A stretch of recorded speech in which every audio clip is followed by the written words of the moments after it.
Harka fuudhee jaalatamtootaa fi kabajamtoota hordoftoota Hinaamtubee akkam jirtu nagaa fayyaa keessanii ani nagaa kootii galata waaqayyoo baga nagaa fayyaa taatanii isiniin jecha harallee viidiyoo xiqqoo barumsa qabdu takka isiniif qabadhee dhufee viidiyoo mata duree viidiyoo kiyyaattillee gorsa jedha gorsa waan ofii kootii dubbisee argee akkasumas hordoftoota kiyyaafis barumsa ta'a warreen na dhaggeeffatanii jedhee waanan yaade tokko isiniif fidee dhufee jira. Like, share, subscribe gochuudhaan comment gochuudhaan akka viidiyoo kana waliin turtii taasistan abdii fi amantii guddaa isinirraa qaba. Egaa like sharing keessan jajjabina gara fuulduraattis wanta garaa hojjechuudhaaf yookaan hamilee akka naaf ta'uuf jechuudha. Akkasii like, share, subscribe gochuun isinitti baratu isiniin jedha. Ulfaadhaa galatooma warri like, share, subscribe godhaa turtan hedduu galatooma. Ulfaadhaa isiniin jechuun jaaladha. Egaa galanni keessan bilisummaa isiniif haa ta'u.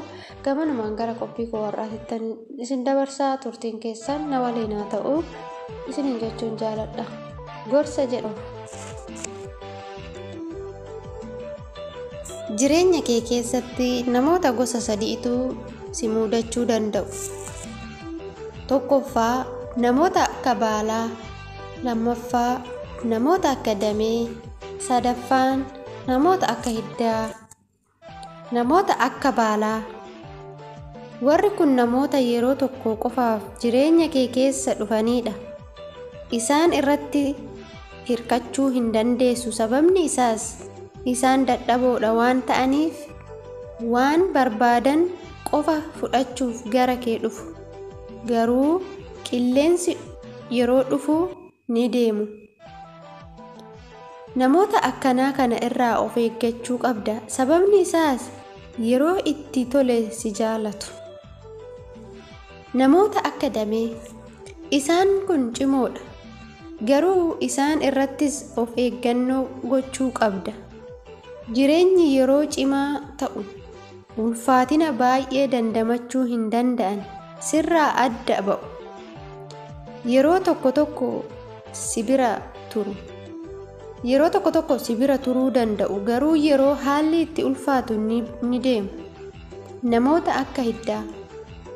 Namoonni kun waan mul'atu waan hin hojjenneef baay'ee barbaachisoodha.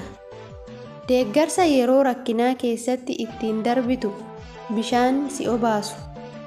Raafamuu keetiin hin socho'an, akkasitti si jaallatu. Ati jaalattees dhiistees ofumaa si jaallatu, garuu of hin argisiisan. Jireenya keessatti namoota ati qunnamtu yookiin waliin hariiroo qabdu hundi si dhiisanii deemu. Gosa namoota hiddaa qofatu si biratti hafa.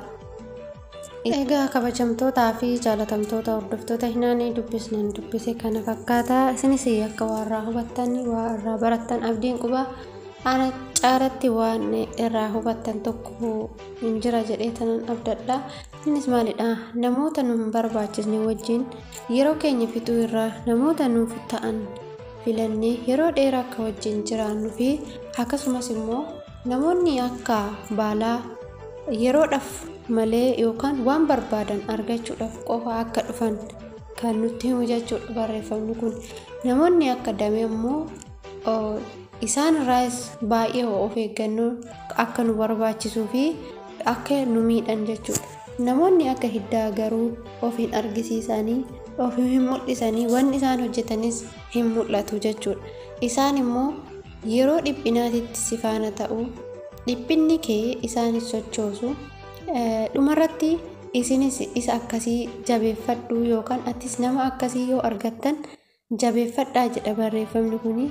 Nama akkanaa, nama akka hiddaa, nama ofii hin argisiisne, nama dhiphina keenya nuuf dhiphatu, nama rakkina keenya nu wajjin rakkatu, nama yeroo wanti hamaan tokko yookaan bubbee hamaan tokko dhufe nu gatee hin deemne jechuudha.